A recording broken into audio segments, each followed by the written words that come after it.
Hello, everybody, and welcome back to another episode of the Geek Authority's Mysterious Chamber of Collectibles. Happy holidays. I'm Lorenzo Marchese, and I want to bring you yet another episode of Games. This Christmas season, the year 2020, year of the pandemic, it's a great chance to connect with your immediate family at home and play some games, card games, board games, adventure games, strategy games, all kinds of games, even video games. From the old, things that they don't make anymore, you can only find on eBay or from other collectors, or the new stuff that's currently out or coming. Today I want to start with a card game. It's a very simple dynamics in terms of how to play, and it's based on a series that I love. In fact, I did a talk about episode here on the Geek Authority channel called Space 1999. This is Space 1999, the card game. It was released by Whitman, I believe, back in I want to say the 1978, 79. The series came out in 74, 75, but it's a very simple mechanic. Let me show you the cards real quick. They're great cards. They're different characters on each. Let me quickly show you. There's one. Notice there are stars there. Each card has either stars or moons or the planets or the checkers. Now there are four different cards with the same image, but those four icons: the stars, moons, planet, and checkers. But the cards are different.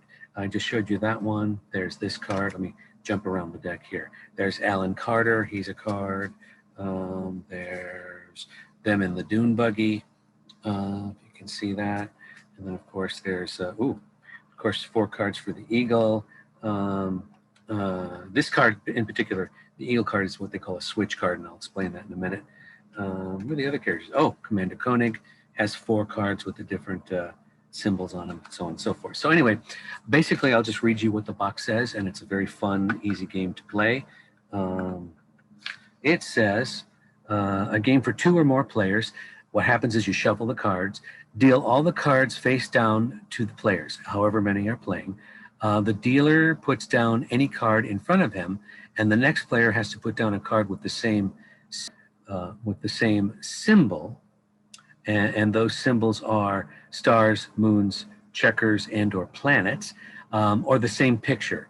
If he cannot if he cannot put one down, the play passes to the next person. However, if he holds a switch card, he can play that card, and he may then switch to play to any other symbol he chooses. So he changes the symbol, not the card. The next player must then play the card with the symbol that he has called, or if he has another switch card, he can play that as well. The winner is the first player to put down all his cards. So you win when you have no cards. So it's a really fun, easy game. Again, it's called Space 1999. You might be able to find it on eBay or Etsy or some of the collectors, or Google it. But it's a fun, quick game. You'll play it over and over. I mean, once you play it once, you're like, oh, I'm going to get you next time kind of situation. The next game I want to show you is pretty common. It's been around for a while. Let me see who it was released by originally. It is by,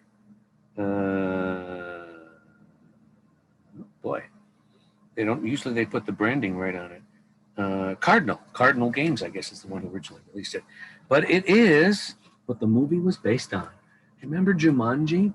They have a soft edition, soft board edition of this as well. But this is actually the wooden box edition, which I will show you. And there's the back side.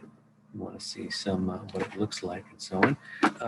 But I'm going to take it. It smells like fresh wood, which is always awesome. If you've ever smelled fresh wood before. The way it opens is it's actual wooden box. See the bottom there and the sides.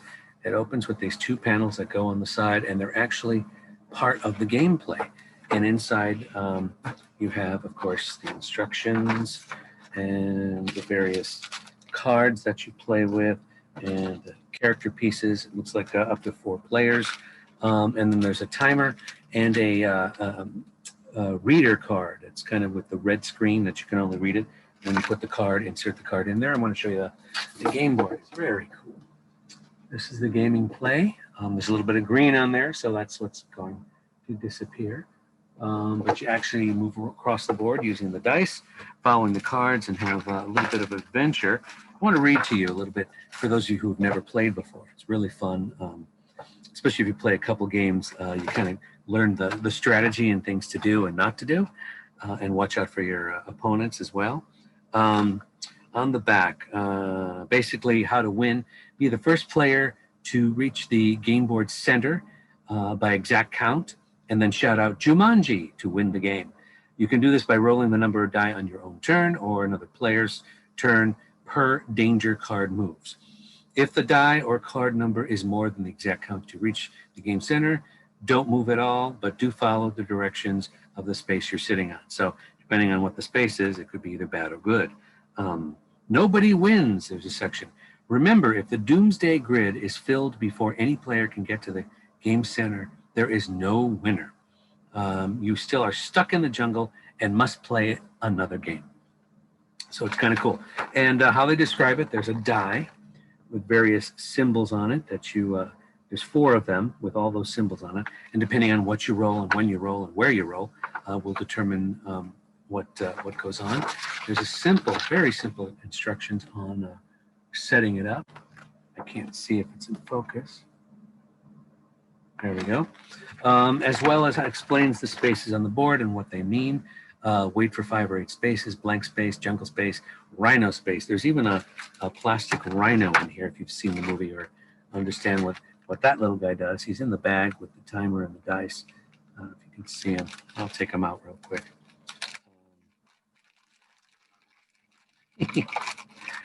Got his little horns and everything. So there's your little rhino. You want to avoid this guy because he can be trouble.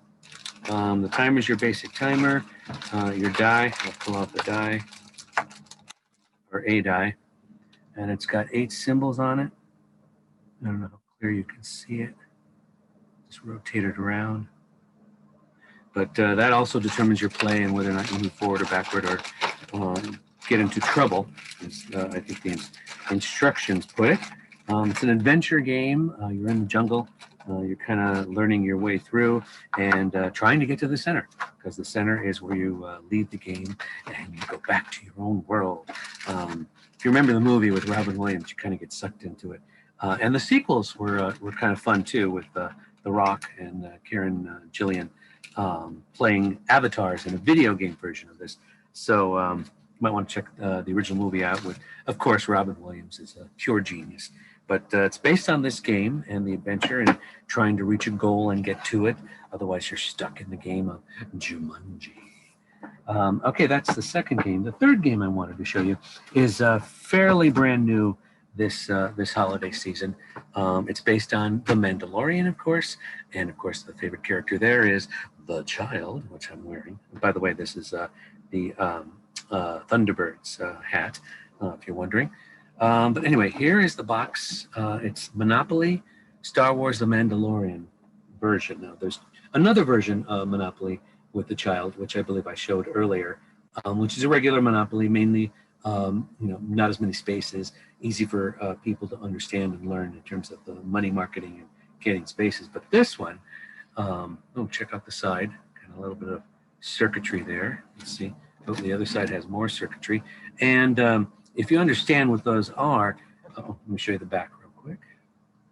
A little bit of glare there. There you go. Lots of pieces. They're so cool. This button and circuitry on the side is because of this. They put it in a box specifically in terms of marketing and packaging. But when you pull out the actual game box, which is on the inside, it looks like this. There you go. What does the Mandalorian do? He's a bounty hunter.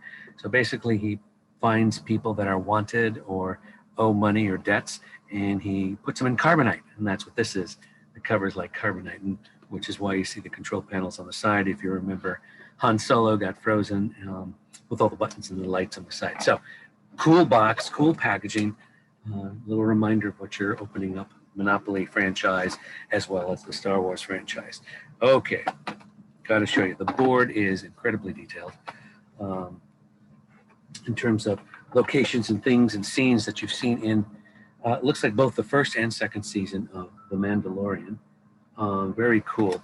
The boardwalk and park place, the most expensive areas are the Tatooine, Dune Sea, and Sniper's Nest, while the lower end of the town spaces are Mos Eisley Cantina, right there, and then the Hangar 3-5, which I believe is where the Millennium Falcon parked during the original Star Wars movie. Let me show you. This is really cool. They've got character card pieces.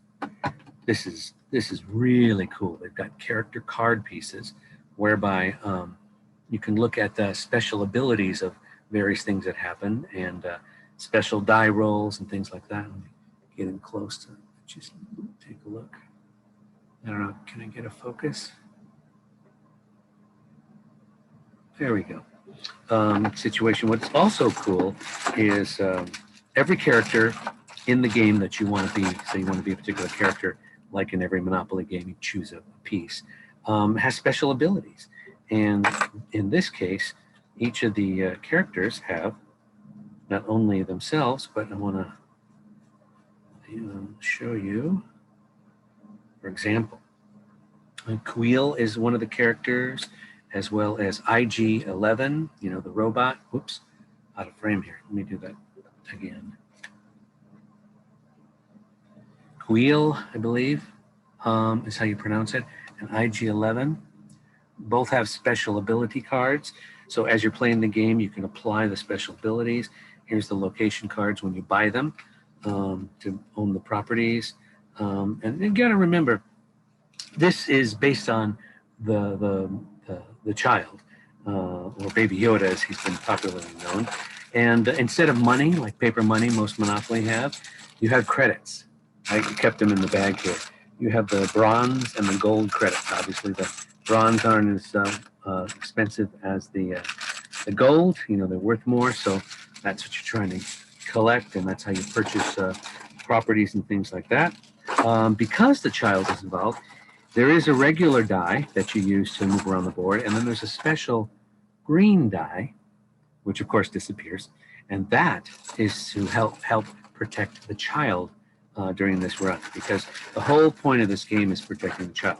What I've been holding off showing you is nice little boxing they do, but check out the, make sure nothing falls out, if you can see them, the game pieces, the ones that you move around the board on the top there. Obviously, the one that's a see-through is Yoda, Baby Yoda, or the child. And he's actually separate piece in the game. So he's in a particular place that is moving around on his own, which is hence the special dice, and needs to be protected from the various characters. But I just wanted to show you the detail of one of the good guys, of course, is Mando or Mandalorian. The little detail on the piece right there is really, really, really cool. Queel is there, his female partner, I forget her name now. And then, of course, you've got some Imperial and Empire people. Red Stormtrooper, if you can see that. And this guy, he, throughout the series, has been a big pain in the neck to Mando. I believe, I think this is the guy with the black sword, black saber. Again, I forget his name, but anyway, so you can be chased by the bad guys while you're trying to maneuver your properties, and at the same time protect the child. Now, real quick, the booklet for it is pretty nicely detailed. The back has the Longhorn symbol on it. But I just want to give you a quick little info on here. What's different about this Monopoly? It says, characters have unique abilities. Each character token comes with a matching character card that describes the character's unique abilities. Your abilities may allow you to buy hideouts for a lower price, pay less rent, or have more power in battle, or collect extra or collect extra Imperial cards when passing go. Other features include Protect the Child. The child token will start each game on the Just Visiting space. As soon as one player passes or lands on that space, they take the child with them. So you get to carry that little guy along with you. There are battle Imperial enemies. They are 3 Imperial token droids, the Interceptor and Insurator Stormtrooper, the Death Trooper, and Moff Gideon. That's the guy I couldn't remember with the black saber. The setup is a little bit different. I just want to give you a quick show. It's in focus. Yeah. As you can see, the pieces in the cards play out. Some of the cards mean different things. The action spaces. When you go past go, you collect 20 credits from the bank, so you still have the banker. And then you collect sets of cards, which is like the properties, the colors that they agree, just like in regular Monopoly. And then there are unique cards in terms of character abilities and what they do, like I just said, as well as special instructions for the child and how to maneuver him and manipulate him, as well as the Imperial cards, what they do and how they work. It's a very different from Monopoly in terms of the mechanics. The basics are the same. You're basically thriving for property, and obviously when you're the richest and have the most land, you're obviously clearly the winner of the game, but it adds the element of the fact that you have to protect the child. In fact, the end of the game ends immediately when Moff Gideon is defeated, or when the Imperial enemy passes or lands on the space where the child has been left alone. So you got to watch, can't leave the child alone. If an Imperial army lands on a space where the child has been left alone, no one wins, so the game is over. If Moff Gideon was defeated, players do the following. All players collect rent from the bank for each of those hideouts, for holdouts in set, collectible, double, net rents, etc. If a player has the child, they collect an extra 100 credits from the bank. The player with the most Imperial enemy cards collected 50 credits from the bank. If there is a tie, the tied player with the most hideouts collects 50 credits from the bank. Now count up your Imperial credits. The player with the most wins. So it's basically a money, same as Monopoly. You want to build up the most money. You get extra points for doing extra things and being extra places, and pretty much you monopolize the game.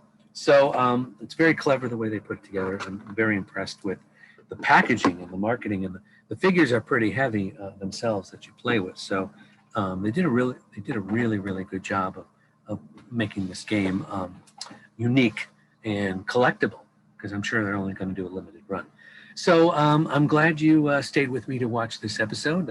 3 new games. I've been showing off a lot of games because of the holiday season and the COVID situation, being at home with your immediate family. Some great ideas to have fun with them, and you can play them over and over and over, and no 2 games are the same, because you learn strategies, you learn what not to do and what to do, so it makes it more fun and interesting. So hopefully you enjoyed this episode. If you did, please subscribe to my channel.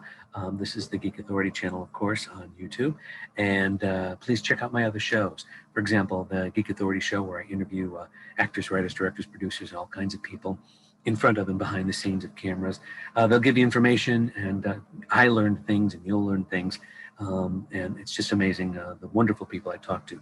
Thank you to everybody I did talk to. It was always a lot of fun. I also have a Talk About show where family and friends and I get together. We talk about different topics. One particular 3-part show was about Disneyland and California Adventure being closed in Anaheim, California, and how we miss it. And you really don't understand how important something is until you don't have it anymore for 8 months or 9 months or 10 months, whatever it is. I also have a show called Unboxing the Geek Authority, where basically I open up new stuff that I just shipped to me. You see it for the first time, I see it for the first time, we all see it for the first time, and I give genuine excited reactions, especially if it's anything about the child, as you know. The other show I have is called Opinions, Reviews, and Commentary, where I basically talk about subjects and things that I like or don't like, and tell you why and the reasoning behind them. Usually show you some graphics, give you a lot of information, and things hopefully you didn't know before, and something to enjoy as well. Again, I appreciate you watching. Please subscribe. It always helps. Share with your friends. Tell everybody about it. It'd be great and very helpful to me. I appreciate you watching this one, as always, and until next time, bye-bye.